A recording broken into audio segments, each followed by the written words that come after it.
রাজ্য সরকারের ৫ লক্ষ টাকা আর্থিক অনুদান পেল বারাসাত ইসকন। রথযাত্রা যাতে রাজ্যে ধুমধামের সঙ্গে পালিত হয় সেই জন্যই রাজ্য সরকার এমন ভেবেছে রাজ্যের বিভিন্ন প্রান্তে যারা বড় বড় রথ চালনা করেন তাদেরকে এইভাবে আর্থিক অনুদান দেওয়া হচ্ছে। আজ বারাসাত জেলা শাসকের কার্যালয়ে ইসকন বারাসাতের ভক্তদের ডেকে তাদের হাতে ৫ লক্ষ টাকার চেক তুলে দেন। উপস্থিত ছিলেন বিধায়ক শঙ্কর চট্টোপাধ্যায়।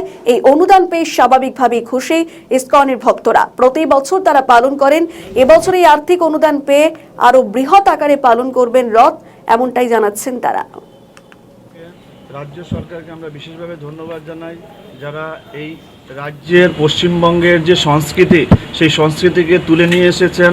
পশ্চিমবঙ্গের একটি বড় সংস্কৃতি হচ্ছে রথযাত্রা এবং আপাময় মানুষের জন্য এই রথযাত্রা ভগবানের কৃপা বয়ে নিয়ে আসছে। এবং একই সঙ্গে আমরা ধন্যবাদ জানাই আমাদের অ্যাডমিনিস্ট্রেটিভ ডিএম অফিস এবং যারা আমাদের লোকাল অ্যাডমিনিস্ট্রেটিভ রয়েছেন, তারা আমাদেরকে প্রচুর সহযোগিতা করেছেন। এই রথযাত্রার জন্য আমরা একটা বিশেষ বার্তা দিতে চাই।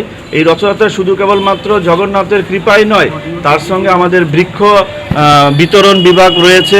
প্রচুর পরিমাণে 9 দিনব্যাপী বৃক্ষ বিতরণ হবে এবং একই সঙ্গে যারা গরিব এবং দুস্থ রয়েছেন, সাধারণ মানুষ রয়েছেন, তাদের জন্য মেডিকেল ক্যাম্পের জন্য আমরা আবেদন করেছি ডিএম অফিসে এবং তারা পূর্ণরূপে এগ্রি করেছেন।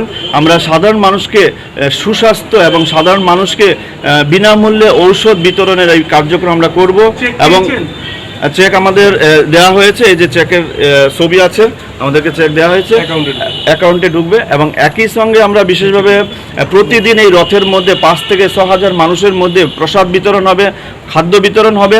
ইসকনের যেটি বিশেষ প্রোগ্রামে খাদ্য বিতরণ এবং প্রসাদ বিতরণ এটা আমাদের রয়েছে।